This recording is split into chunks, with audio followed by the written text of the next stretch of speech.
សួស្តីបងប្អូនទាំងអស់គ្នាសម្រាប់ម៉ូតូ Honda Click 150គ្រឿងនេះធ្វើសងភ្ញៀវដោយសារការធ្វើប្រហែសទាំងជាងទាំងភ្ញៀវម្ចាស់ម៉ូតូទឹករើរួចបានប្រហែលជា 4 ខែឥឡូវអុយវិញដោយសារតែការធ្វើហើយម្ចាស់ម៉ូតូគាត់អត់បានដូរសំបុកអ៊ីរបស់គាត់សំបុកអ៊ីអាយដល់ពេលសំបុកអ៊ីអាយទៅម្ចាស់គាត់ថាគាត់ជិះតែ 4-10 ថ្ងៃទៀតសិនទេគាត់ដូរចាញ់ដោយសារគាត់ខ្វះលុយគាត់អត់មានលុយសំបុកអ៊ីអាយនោះប្រើបានដល់ឡូវមានអី 4 ខែម្ចាស់ម៉ូតូក៏ភ្លេចជាងក៏ភ្លេច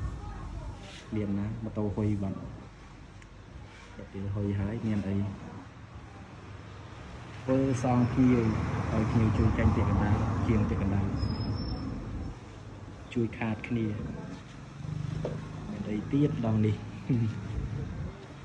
បងប្អូនត្រូវការឬម៉ាស៊ីនពួកអូតូคลิกអាសង់អាត្រីមអីយកមកមានទាំងអស់អត់អីទេអាចធ្វើបានធ្វើកុំសោកប្រញាប់ជាងអត់សូវ